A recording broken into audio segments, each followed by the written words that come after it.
Okay, well, it is 6:30, so to try and be punctual and not take up extra time today, I'm going to get started.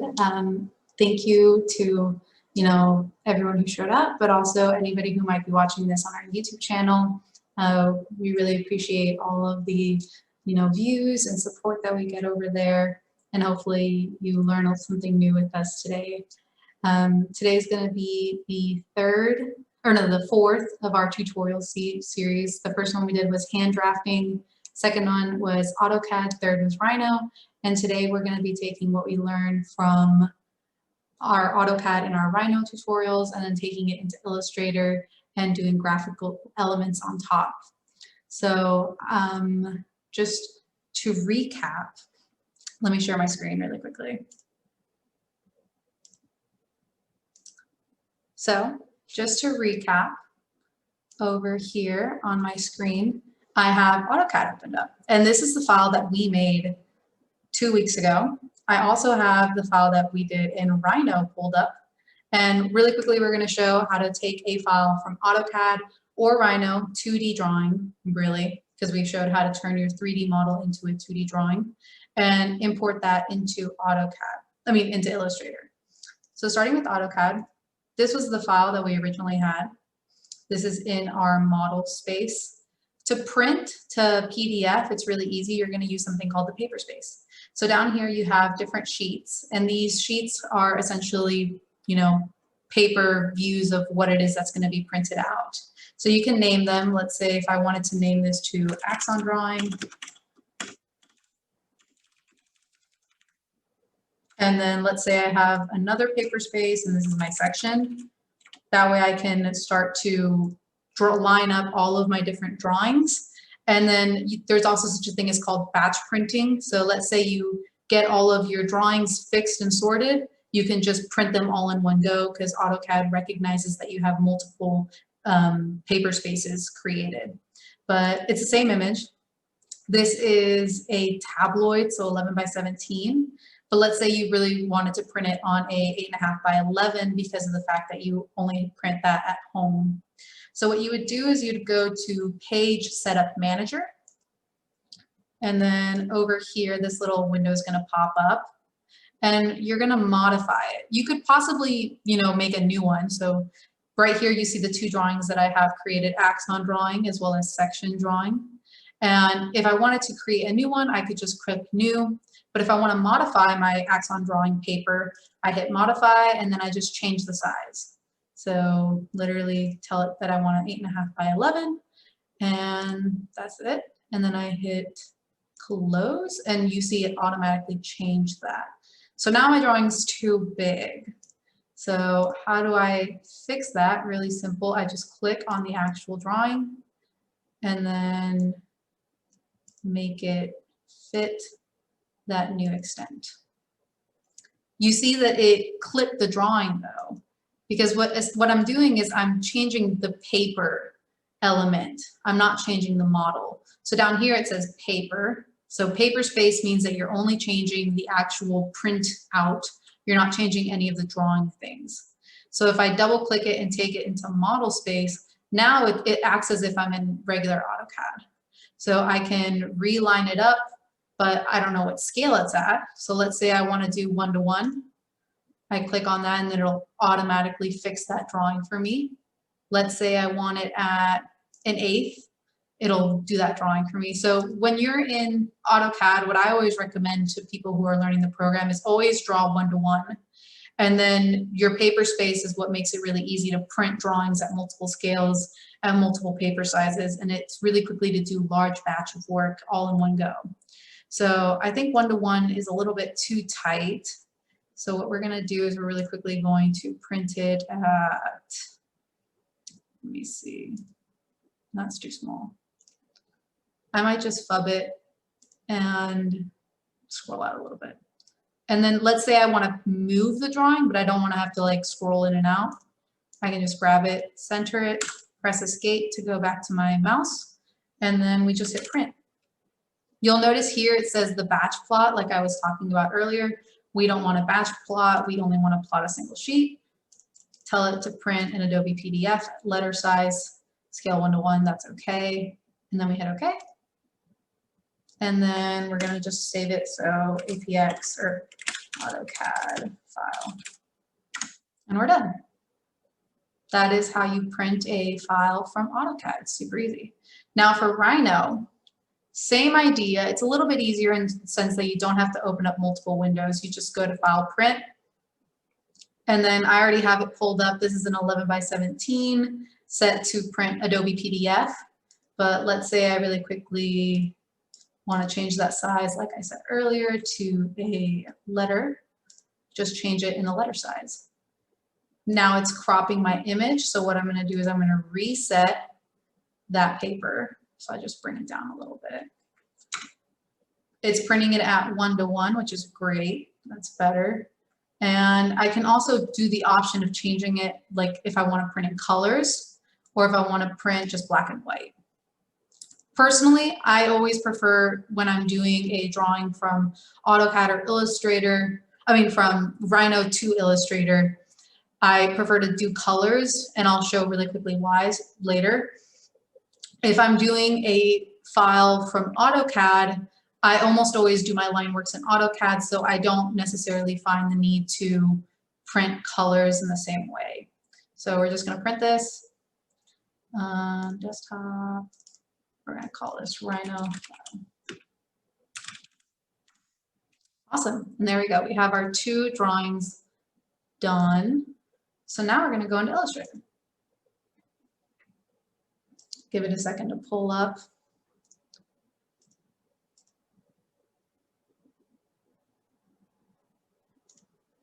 There we go. So here we have Illustrator. I'm going to create a new file. Both of my drawings are an 8.5 by 11, so I'm just going to do that. I always make sure that I'm in inches rather than points or millimeters. And I'm just going to do portrait because that seems right. But let's say I did portrait, but I really needed landscape.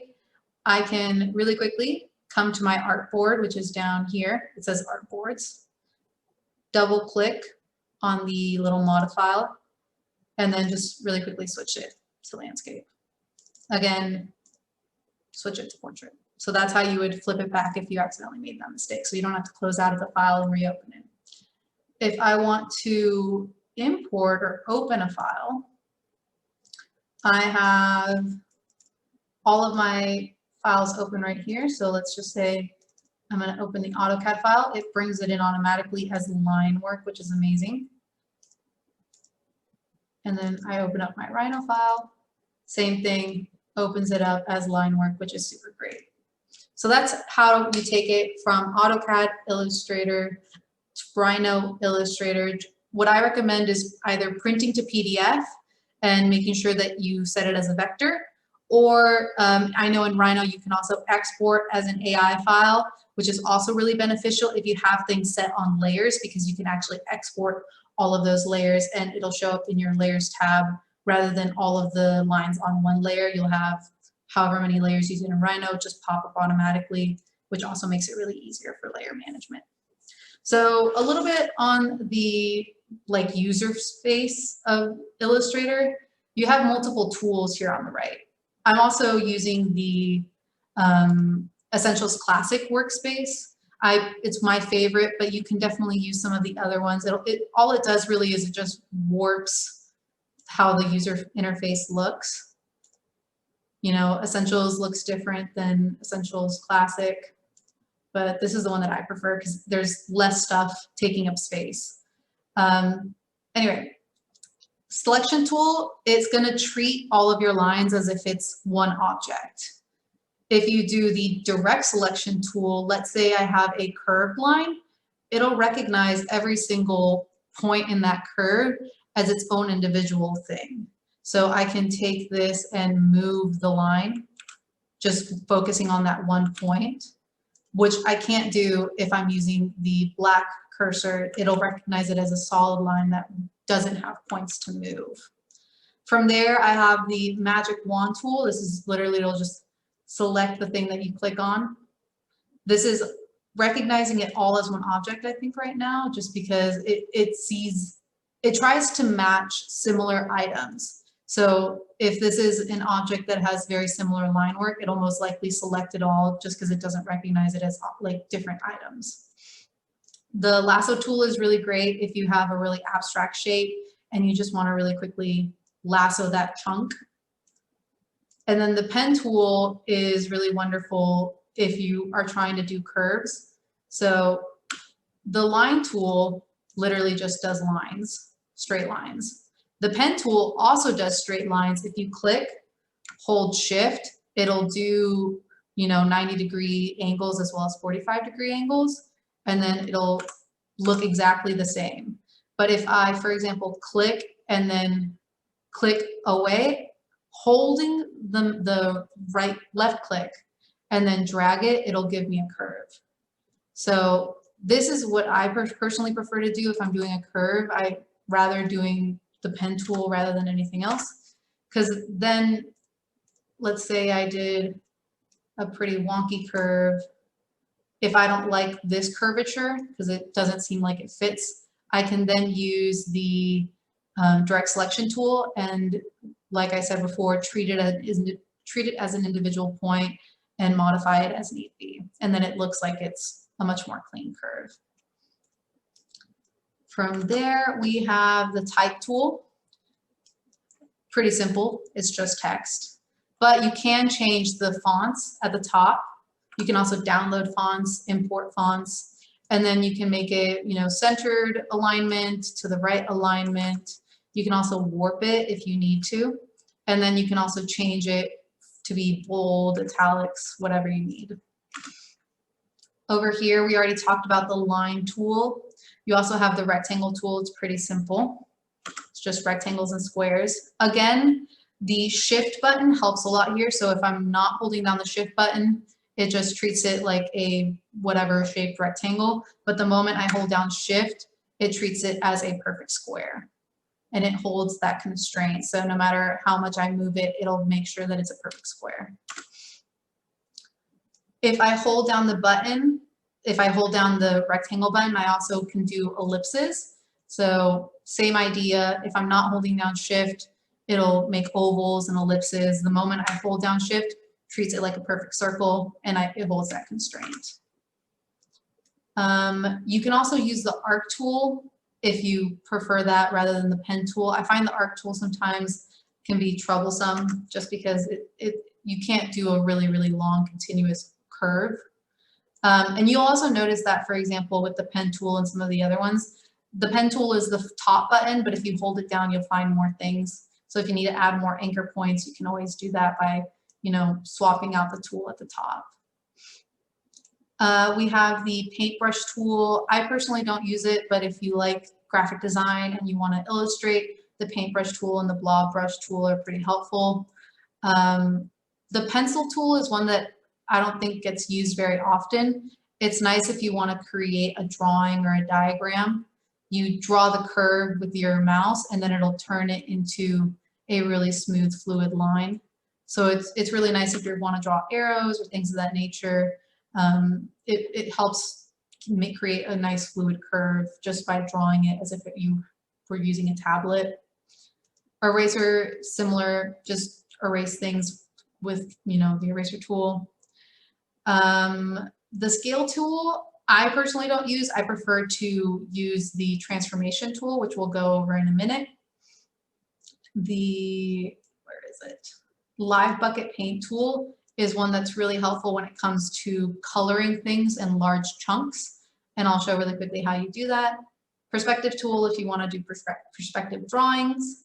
Gradients is another really cool way to do graphic effects. I'll show really quickly how to do that in a moment. We have the eyedropper tool. So let's say I wanted to make a red circle. And then I draw another circle. There you go. I draw another circle and I say, oh shoot, I really want it to look like this other red circle where it's not filled in, but it's a line. I can use the eyedrop tool and then click on whatever object and it'll give it those properties, whether it's line weight, fill, opacity, all of that. So that one's really nice for just really quickly filling in colors as well. And for the most part, those are all the tools that I use whenever I'm doing graphic elements in Illustrator. The other one that I use a lot, which is why I like to divide things out in colors, is the select tool. So here I have, it's really hard to see just because the lines are so light. Let me make them a little bit heavier. Here in properties, you can start to see all of the additional options. So I can start to make my lines thicker. I can lower the opacity to make them transparent. If I wanted to, I can use my Pathfinder tools right here. So that's also really beneficial. Our lines are thicker, so they're easier to see, which is great. So I have black lines, gray lines, and purple lines. And I really quickly want to just have all of my purple lines on a separate layer so that I can easily work with them. But I don't want to spend time individually clicking on every single line because I have to turn this in 3 minutes. So I really quickly just select one of the lines. It's a purple line. I then go to select, tell it to find everything that has the same stroke color. And it'll immediately find that RGB code and swap it out. And then from there, I can make a new layer. I select all of those items that are on that layer and I move it up to a new layer. So this is my axon outline. Turn off layer 1, and there are all my lines separated out really quickly. That made it super easy, super fast. From here, I can select it all. And let's say I want to make my lines black. I go to the stroke, tell it to do black lines, and I have all of my line work all ready to go. I notice that there's a little technical error. I'm not sure how that happened, but I really quickly want to fix this. Two options would be trying to select this line and extend it in a way, but sometimes when you do that, it doesn't, I mean, here it does, but sometimes it might not line up perfectly. So another thing you could do is grab it by the point and just like snap it to where it should end. And then there we go. So let's say I really quickly want to select colors. I'm not particularly amazing at color palettes. So one website that I really love to use is Colors. It's COOLORS. And it's completely free. It's a generator. So you can tell it what colors you want, or you could tell it, for example, if you're looking for a specific color theme, and just by hitting spacebar, it'll swap out the colors until you find a color palette that you really, really like. So let me find one that's good contrasting colors. This one's pretty good. So now that I have these, it tells me the actual code for each one of the colors, but I can also export it, which is really nice. When I export, I treat it as an SVG, and then I have a new image that was downloaded to my computer. I drag it over to Illustrator, and because it's an SVG, Illustrator recognizes it already. I copy, and I'm just going to paste it in to here. Because it was on a layer called layer 1, it populated it into my layer. That's the other thing that I totally forgot to mention. Whenever I copy and paste, I make sure that this little button is clicked, paste remembers layers. Because when I do that, let's say I had 15 layers and I want to copy them over to another image. If that button wasn't clicked, it would all condense it to one actual layer instead of keeping them separated in their own individual layers. So that's why this one was layer 1, so it populated it into layer 1. But yeah, so now I have my color palette. That was super, super easy. If I wanted to, I could very easily just, you know, use the eyedropper tool. But these are all lines. It's not a like actual closed image. So I can't just select 3 lines and tell it to color the fill green because it won't recognize that. So one way that I get around that is actually using the live paint tool, but I don't just swap it to a live paint image like right from the start. What I most of the time do is I create a new layer, and I'll call it Axon Fill. So I have two. Now I have Axon Outline and Axon Fill. I'll select my outlines and I'll hit Control F. Oh my goodness, I didn't do Control C. So Control C to copy, Control F. The difference between Control V and Control F is Control V will paste it anywhere in the artboard. But if you do Control F, it'll layer it. It'll remember where it is and it'll layer it exactly on top. So now I have two sets of the line work, one on top of the other. I'm going to move one of them to my fill, and then I'm going to turn off the outline. From here, I'm going to select all of the line work. I'm going to go to Object, and I'm going to tell it to turn it into a live paint object. Now this is all one solid shape, and it recognizes it as much. Let's say there was a little hole in my image. There isn't, but if there were. If I tell it that I want it to recognize gaps, it'll automatically fill that gap as well. So you can turn on and turn off gap detection as well, and also change what size gaps it should recognize. So that's another, oh, here, like small gap, it shows it up in red. So right here and right here, it seems like my lines aren't exactly touching, but it recognizes that they're close enough that they should touch. So it automatically fills in that gap. So if I were to tell it to fill in purple, it's just going to do the entire thing. So that's not really helpful because I want to color different things in different places. So I can go to the Live Paint Selection tool, which is here. It'll originally look like this one, Shape Builder tool, because that's the top one. But I want to do the one at the bottom, Live Paint Selection tool. From here, I can actually select all of those different closed spaces. So let's say I want to take all of the spaces that are facing to the right and make those purple. And I want to take all of the spaces that are facing to the left, and I want to make those blue. And, oh, I missed one. Oh no. I want to make them blue. There we go. And then I'll take all of these and I'll do this green. I'll leave these white, or actually no, I'll make them this gray. And then, did I use all of my colors already? I think I did. Let's do these two.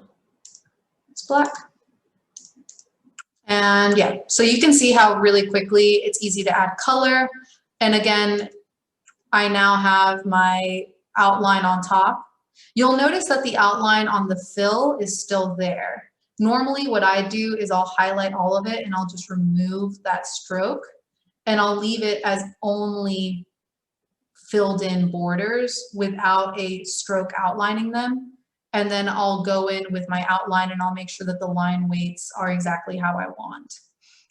So this is really quickly how you would do a super quick, maybe diagrammatic image.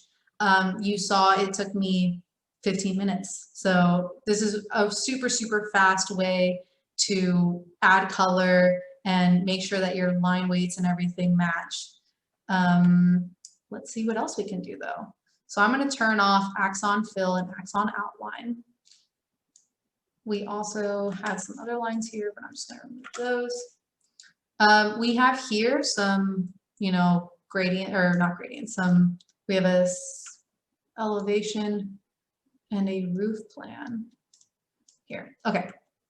I don't want to have to try and figure out how to select all of those, so I'm going to do the trick I did before, where I highlight the color of one. I go to select same stroke color, and there we go. It selected all of it. Wait, was it all the same color? Oh, it is. Okay, so here's another trick. This is a black line, even though it doesn't look like it. So what I can do is instead of selecting the color, I can select the same stroke weight, which is essentially the line thickness. So instead of deleting all of my black lines, it only deleted the super, super thin ones. So now I have these two. Another thing I could do, for example, is select these outlines. So same stroke weights. Let's put these on a new layer. So now we're going to call this outline. Turn off the details on the inside. And right now these are all, separate lines like we said before. But if I highlight all of them and then I tell them to join them, now it's a solid shape that if I change to a stroke, from a stroke to a fill, it'll recognize it. So that's another way that you can avoid using the live paint tool. You can just join the lines. The only issue with joining the lines is that now, if I go back, I can't, for example, do what I did here where I had a separate layer.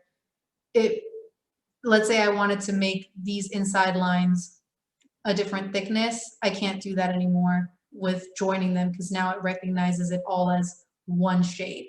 So if I want to change this outline at the top, that's not really very useful. So we're really quickly going to unjoin these lines.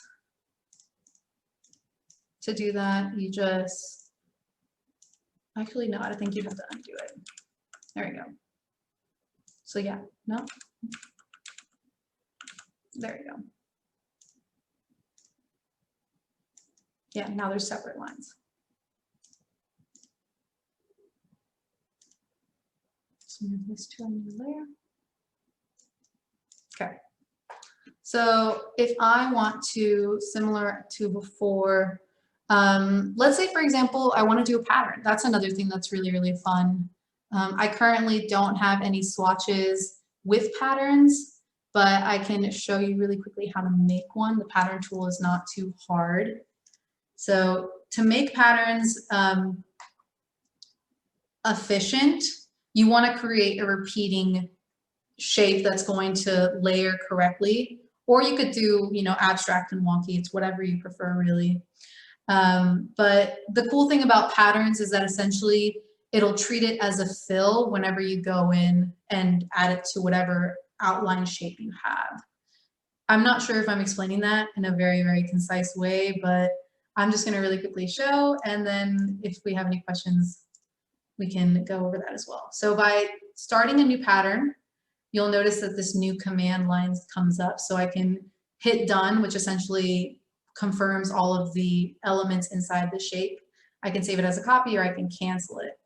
Over here, I have my pattern options. So I decide whether I want it to be a grid, whether I want it to stack like a brick, whether I want it to be a hex. And then I can also do, whether I want to see a 1-by-1 copy of the pattern, or if I want to see it, as a 5-by-5, a 7-by-7, so I can see how it'll overlay each other. So I'm just going to really quickly do some dots. I feel like that's pretty good. And here you can see, because we have it as a 5-by-5, it shows me what the whole pattern will look like. So we're just going to really quickly do some pretty bubbles. And then here you see how that pattern starts to look. I really think that this is too harsh, so let's make it a pretty blue. Oh no, I think I know what's happening. So right now you notice I told it to be blue and it made it gray. So what's happening is the fact that my colors are not set correctly. So I need to go into my colors and then, let me see color settings, here we go. No, not this one.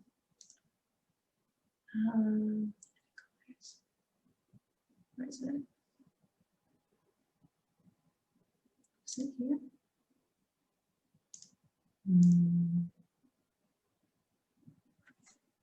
Where is that setting?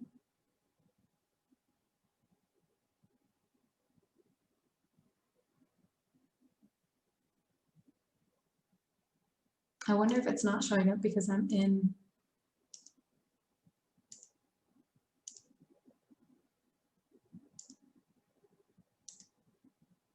Let me see.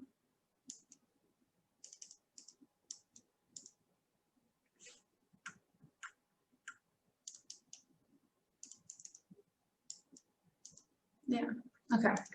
is not wanting to play nice. This happens every once in a while. Here we go. Okay. Yeah. So sure enough, because I was in the pattern mode, these things weren't popping up. So what essentially is happening is that it's set to grayscale. So it'll take whatever color I tell it to do and automatically change it to as if it were a black and white image. So what I want to do is I want to convert it to RGB. So convert all of this to RGB. Edit colors, convert to RGB. And hopefully now when I tell it to, yeah, see, now it shows up as a blue line.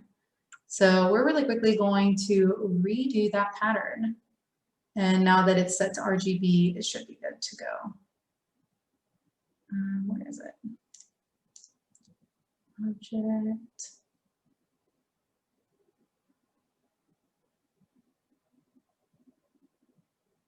Maria, it's under shapes on object. Is it? Yeah. You're totally right. Yeah. That. Oh, wait. No, under, here we go. Okay, perfect. So, and hi, Jolene, I hadn't seen you join. So we're just really quickly going to make a silly pattern. If you keep it within the square, it's what it'll, for example, copy over. So if I were to move this circle to be half, you'll notice that, see, it does copy it over because of the fact that it recognizes that it went outside of the extent. So, I mean, that looks pretty good. That's not too bad for a pretty simple design. And then from there, I hit done. So now it shows up in my swatches as a pattern. So if I were to join all of this, it now recognizes it as a solid shape. And then I tell it to give it this pattern. It'll copy it over and it'll create a recurring image that is then repeatable across the entire shape. So this is really nice, for example, if you want to do like stripes. Stripes can be a little bit tricky sometimes just because getting them to line up is a pain, but let's really quickly try and do these stripes. So here we'll do the line tool, just straight across. Tell it to do a blue line. So you see it starts to copy it. So I'm gonna bring it down, bring it up. That looks pretty good. It's not too bad. We tell it that we're done. I then tell it to do the stripes as a, see? So like, for example, let's say you're doing site analysis and you want to show, oh, this is the area that's affected by flooding. You can make the outline and then fill it in with a hatch, and then that way, whatever is below it, or send back. Oh no, it's on a separate layer, no wonder. So whatever is below it still shows up. There we go. So you could have, for example, an aerial image below your hatch, and then it'll still show up and you can say like, oh, the hatch just shows the area that's affected, which is really nice and a pretty cool effect. That making that pattern didn't take too long either. And then you can save your patterns. So let's say you really, really like these patterns and you want to save them. You just basically create a library. So you save the swatch and then you save it to your desktop or save it to a folder, and you can always pull it up and re-add it to your new drawings. In addition to that, let's say that I want to treat this instead of a, let's say I want to treat it as a clipping mask. So right now, this outline is on top of all of these shapes.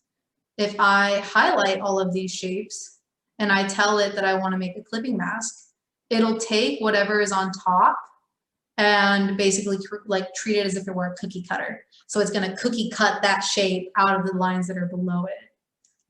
There you go. So you see, you can also do that. The only thing about clipping masks, as amazing as they are, it's not removing whatever is below it, if that makes sense. Like you're treating it as a cookie cutter, but all of those images and all of that line work that's below still exists in the file. It's just basically hidden. So if your professor tells you, hey, I need you to submit a file that's 10 megabytes, and you did 20 clipping masks with a ton of stuff that you clipped out, all of those items are still there. So when you print it, your file is going to be giant because Illustrator kept all of the information that was below the clipping mask. So it's a double-edged sword. You want to use it sparingly.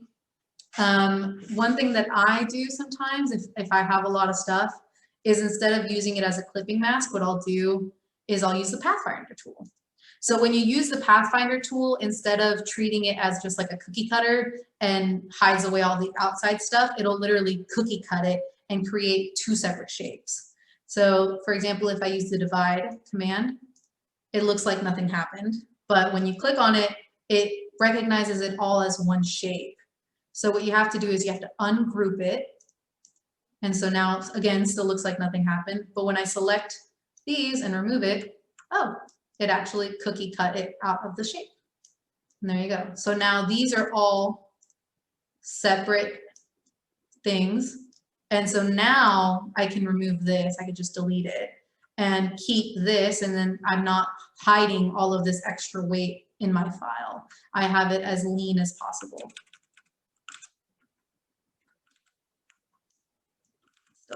There you go. So that's kind of like, if you don't want to use the clipping mask, you can always use the Pathfinder tool.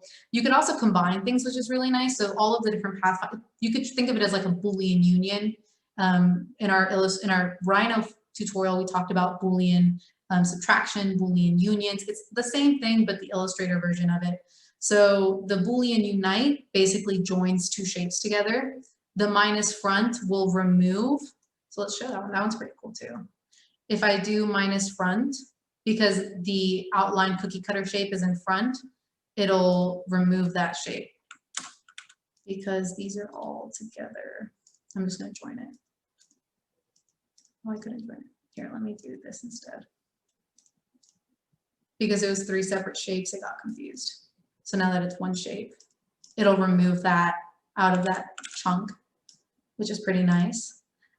When you do the intersect, it's just what it sounds like. It'll find the intersection point and it'll only give you that point. If you do the exclude, it's the opposite.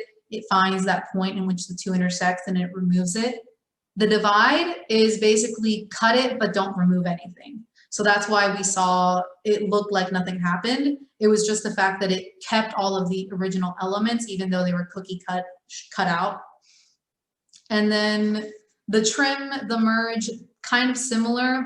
They sometimes, I find, have issues. So what I prefer to stick with is the unite, minus front, intersect, exclude, and divide. I find that those are pretty reliable. The trim and the merge just sometimes cause issues if the things don't line up correctly or if they're not the right shapes. The outline is pretty nice. It'll take whatever area is intersecting and it'll take the outline of the two shapes and it'll give you those outlines, which is kind of nice too. Something that I like to do, which is pretty nice but not many people know about, is I also like to doodle on my drawings. So let's say I wanted to show, let's pull up the axon. I feel like that's a pretty good example to go off of. So I have my axon, and let's say I want to show the path of circulation through this building. And just as a hypothesis, that's my circulation. Did it not draw it? Oh no. Oh, I'm on a different layer. Is it? No, I don't think it is. Oh no, there you go. Okay. So let's just say that's my circulation. So this is a drawn line, but it's not showing up as anything because the line weight is off. So I turn on the line weight, and then I want to give it an arrow. Here you go, arrowhead. And I'll go with arrowhead number 10. So now I have a really cool, drawn line that makes it look a little bit more hand-drawn. And let's say I wish this was, instead of it being a line that has thickness, I want it to be an actual shape. What I can do at that point is I can go to Object, I can go to Expand, and I can tell it that now, it is, if I ungroup it, it's an actual shape, like a thickness shape. So now I have this arrowhead that can come apart and I can move it. I can make multiple of these. I can have two. So you can also start to play around with some of these options and make it a little bit more unique and give it some more personality. What else? If I wanted to make this less heavy, like it's really, really strong and I want to make it more opaque, I can lower the opacity. See, now it comes with an issue because I lowered the opacity, it recognizes it as 3 things that are overlaid. But you can also use this effect to your advantage if you want, for example, to do that. You can make several of these and show how, you know, the thing is moving. So that's also kind of nice if that's the effect you're going for. What else? Let me think. I personally, another thing that I'll suggest is like layer management. So for example, right now I have my axon outline and my axon fill as 2 separate like layers. But sometimes when you have so many layers, it's hard to find everything. So I could also make sub layers. So let's say I want to call this axon. I can then take these 2 separate files and make them sub layers of my axon file. So when I close out of it, instead of having 2, I have 1 layer that then when I open it up shows the 2 separate sub layers, which is really nice too.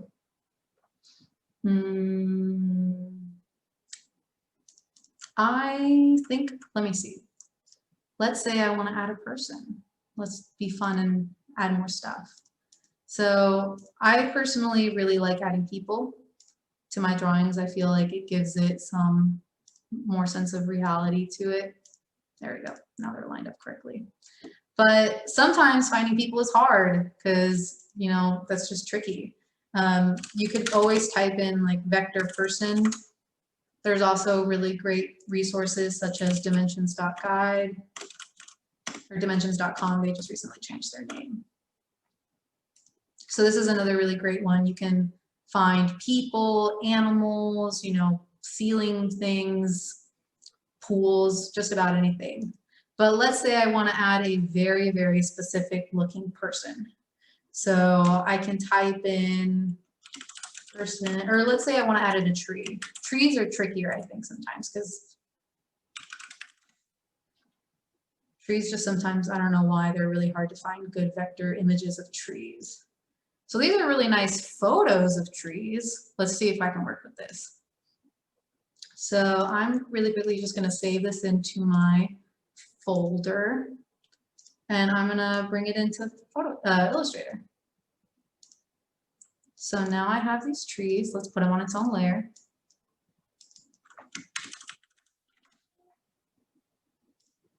Let me turn off the other stuff. So I could have possibly taken this into Photoshop and tried to cut out the tree and then brought it into Illustrator, but that sounds like a lot of effort that I don't want to do.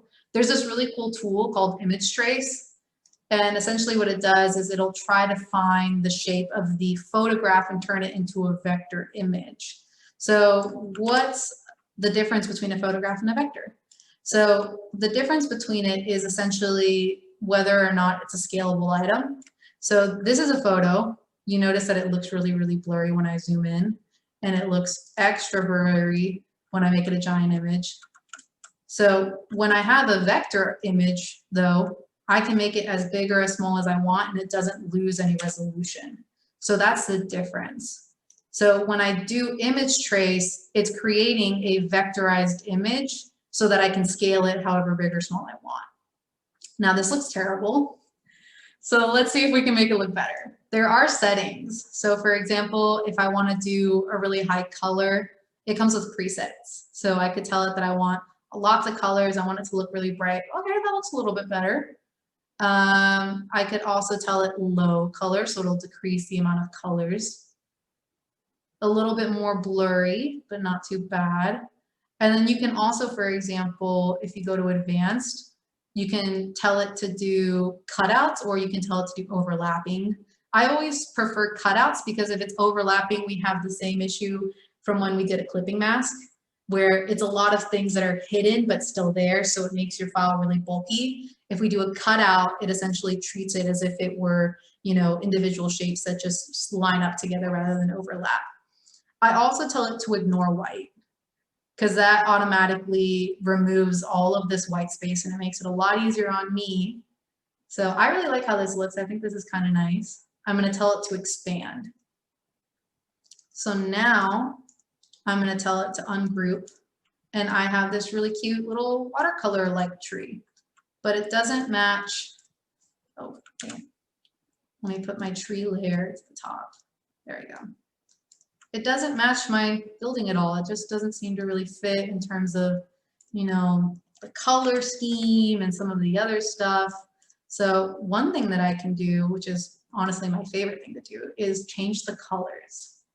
So I can go to edit colors, and then adjust color balance. So I'm going to tell it to turn on the preview, and here it'll basically take the entire object and just start messing with the colors. So, I mean, that looks pretty close to the color scheme we're going with, if you ask me. And then what I can do is I can lower the opacity, because I don't want the main point of the image to be the tree, even though the tree is nice.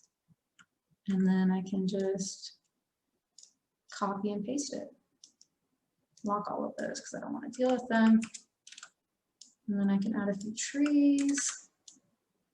And that was a super quick way that we just, you know, added some more stuff to make the building itself look realistic. And it didn't take a lot of effort either.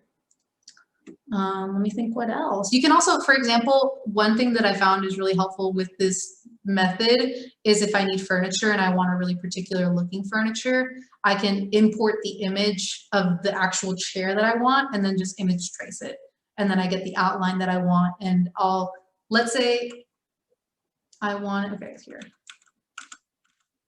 Let's say, because right now it's all one big ugly shape with a bunch of different colors. That works well for a tree, but that wouldn't really work well for a chair. So we can use the Unite and it'll turn it all into one shape.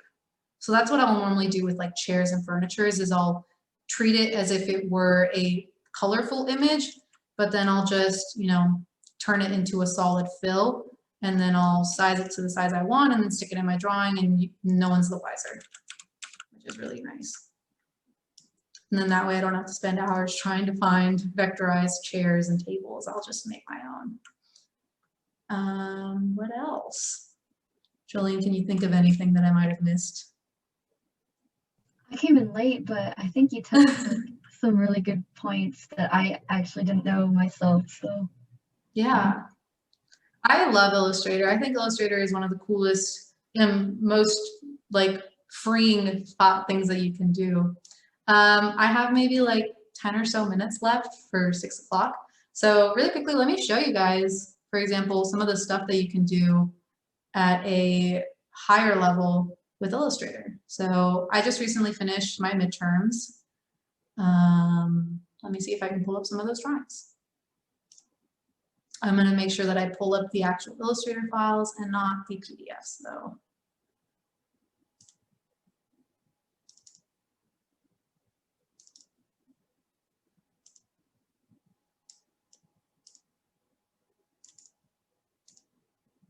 Here you go. So this is one image that I recently did. This is my midterm drawing. You see like everything is outside because I didn't want to clip it or deal with it. But let's say I wanted to clean this up. It'd be really easy. All I have to do is use my little white direct selection tool, highlight, oh, it's all locked. Because I'm a smart person and I lock everything the moment I'm done with it. I can just select it all and then just like delete it if I need to. I'm not going to right now, but here you can see how many freaking layers I have, and it's crazy, but it makes it really easy when you start to layer things correctly. I have, for example, my roads, I have, you know, the contours of the island, I have my building, and inside of my building, I have 3 separate layers, one for the fill, one for the outline, and one for the small details. So sublayers and layering is really, really great.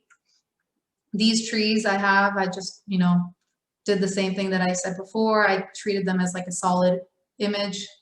I also sometimes I type in, for example, like isometric cars or isometric people, and I'll just plop them in. I'll change the colors and then make them match my color scheme and put them in to make my drawing a little bit more realistic. This was pretty cool. We were talking about opacity, so I wanted to show the depth of the water. So each one of these, instead of it being a fill of different colors, it's literally just 3 different opacities layered on top of each other.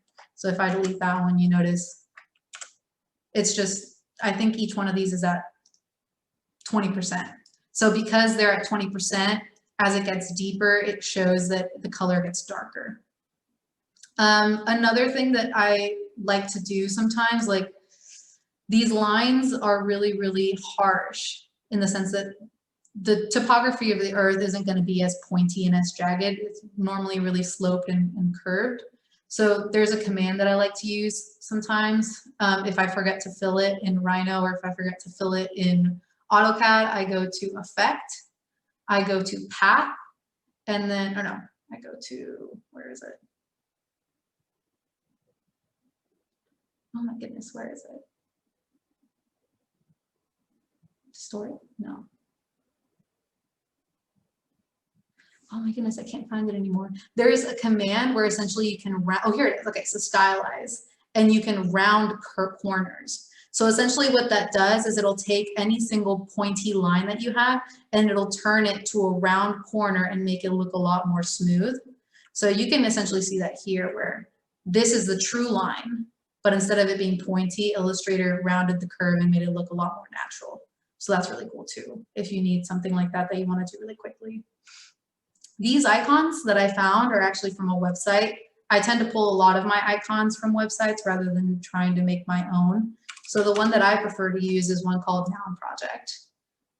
And you can just literally type in anything in the world. You can type in person, and it'll give you a little icon.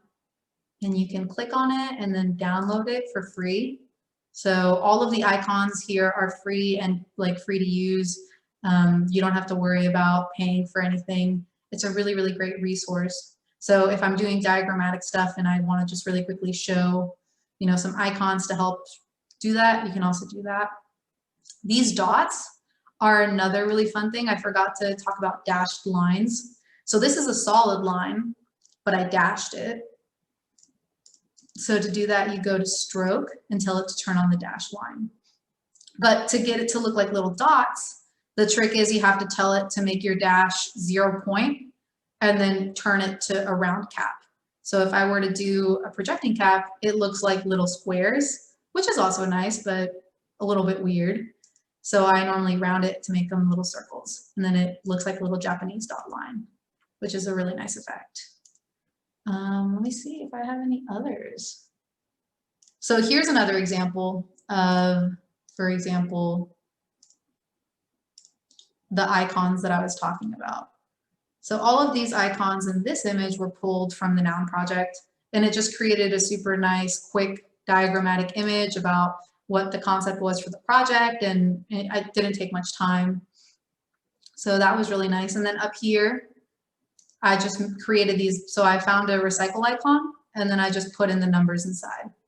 And then, for example, these were just icons from the Noun Project as well. I would just type in water bottle, and it gives me a water bottle. Type in plastic bag, and it gives me a plastic bag. So let me see what else.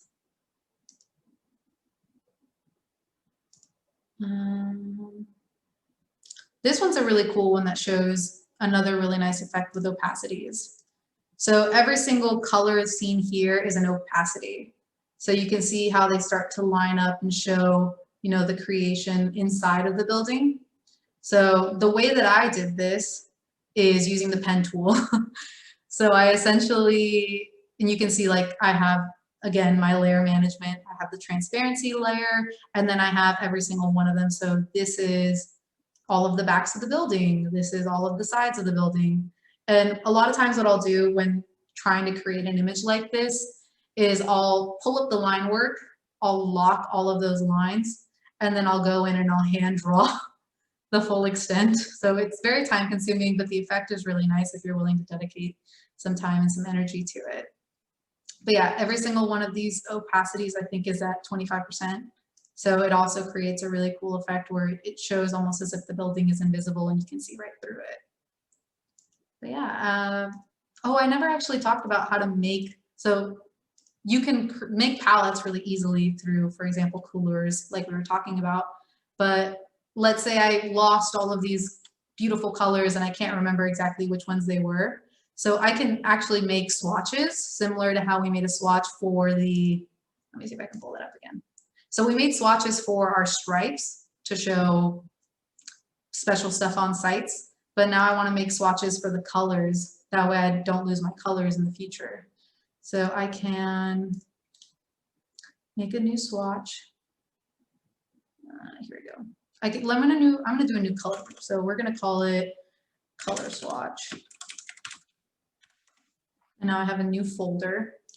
In this folder, I'm going to make a new one. I want it to let me do it. That is so weird that it won't let me make a new swatch. Oh, I also realized that I didn't show how to do gradients. So we'll do that in a moment. That'll probably be the last thing that we do. I am so confused why it won't.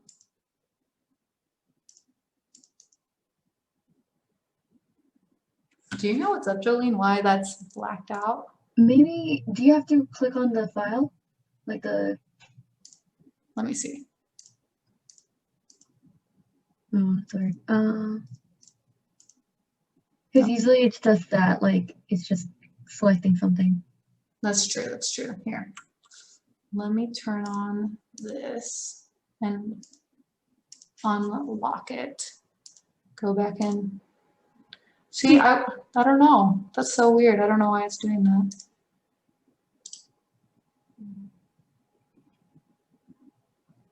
Normally, it should let you just... That's strange. Yeah, I don't know. I wish I knew why that's doing that, but I don't.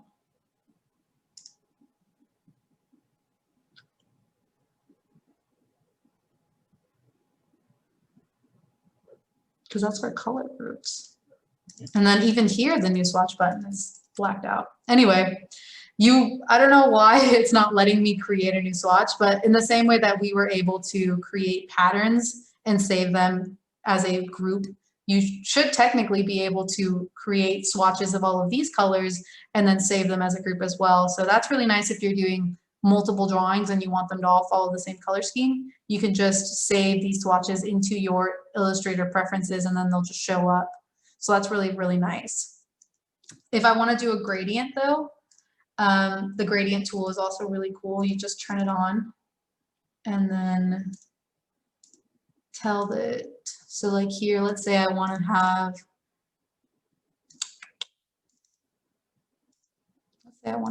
this end to be blue and I want to have this end be purple. There we go. So now I've created, and then I want it to be a starburst. Wait, that's on the... There we go. No, I know. I was just playing with it here. So okay. I have a starburst, and as you can see, I changed it here in the gradient.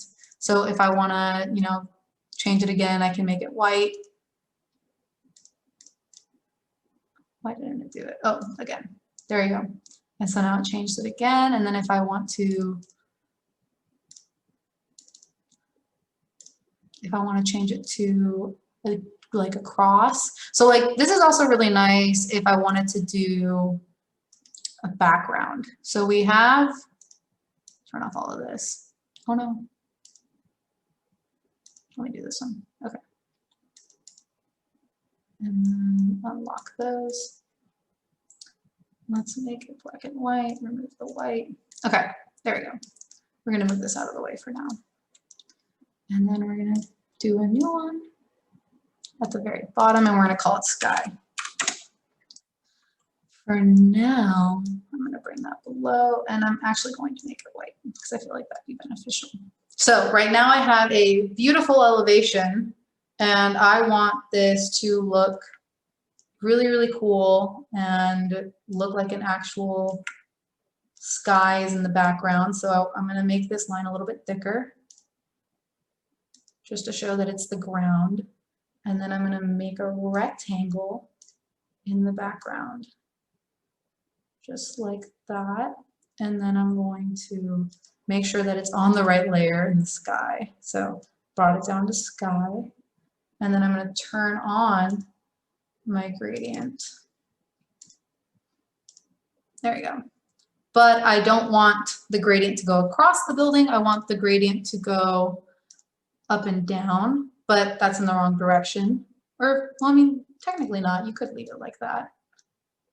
And then let's say I want the white to be much closer. There you go. And then I think it's too strong. So now I'm just going to lower the opacity. And I have this really, really nice effect where the sky in the background fades. And I have my really beautiful building right here. And it looks like the sky is just, you know, really soft and gentle.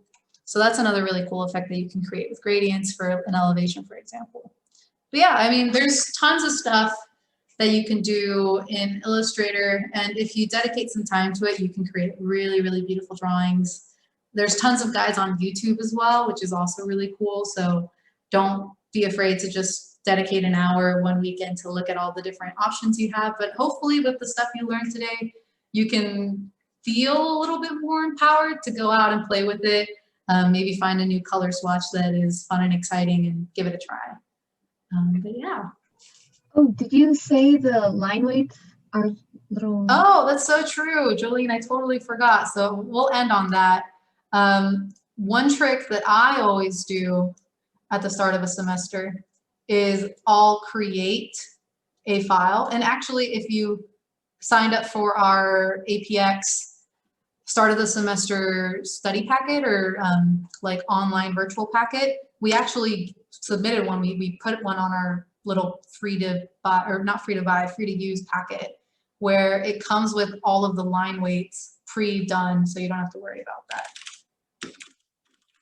So normally I'll make a line weight test sheet. There you go. And what this is essentially a sheet with tons of different lines. So we're going to transform by moving this down. So we're not going to move it horizontally, but I do want to move it down. Yeah, that looks great. So we're just going to copy this. I'm doing this by pressing Control D, by the way. So Control D just redoes the previous command that you asked Illustrator to do. So now I have a ton of lines. So what we like to do to ensure that you're not going to spend a ton of money printing is, for example, we'll put all of the different line weights that you could possibly use on a sheet. Let's do 0.25, and then this one will be point. There you go. That one's 0.75. And so on, we'll just add all of these different line weights. And then at some point we'll do different colors. And then at another point we'll do different dashes. And then if you go to the printing room, to the plotting room, and you print this out on the plotter, you can have an actual reference guide for how all of these different line weights are going to look from that specific plotter. So that's really helpful because sometimes you think the line weights look right on your computer screen, and then you go to print it out and you just think, oh my goodness, I wasted $10 on this giant image and the line weights look terrible. So by having a little cheat sheet next to your desk with all of the different line weights and all of the different dashes, it's a really easy way to just late at night when you can't go to the plotter to do test print, you can say, okay, I think my section should be a 2, and I think I'm going to use a dashed line that looks like this, and that way you're a little bit closer to sure that it's going to look right. So again, like I said, if you go to our website, apxclisthenes.com, and look up our survival guide that we created, in one of those folders we have a sheet that you can very easily just download and print at your disposal. So, or you can make your own if you find that you really like certain dashed lines or you like certain colors. You can also, for example, create a little swatch at the top. So let's say, for example, you are looking to see what colors you want to do, but you're not sure if they're going to print right. I know I spent an entire semester trying to get a certain color orange to look correct, and I could not for the life of me get it to look right. So what I would do is I would just create, you know, a little chunk on the top right-hand corner where I would, you know, make a little section dedicated to colors. So I would put like 4 or 5 different color swatches just lined up straight down. And then that way I could see whether or not they actually printed right. So I could say, okay, this color swatch looks terrible when I actually print it out. I'm going to do swatch number C instead, or swatch letter C instead of swatch letter A. So you can label them and stuff, which is also really helpful. But yeah, if anything, if you learned anything today, it's to dedicate 10 minutes to make a little cheat sheet for yourself, and it'll definitely help during the semester. But yeah, hopefully, I hope everybody learned something today. Again, all of this is going to be on YouTube. So if you'd like to go back and see how we did some of the commands, if you'd like to see how to make patterns, if you'd like to see how to make gradients or anything like that, you can always refer to our YouTube channel. Hopefully it'll be up by the end of the week. And if you have any questions, feel free to ask. We're here until, you know, you feel prepared to take on Illustrator.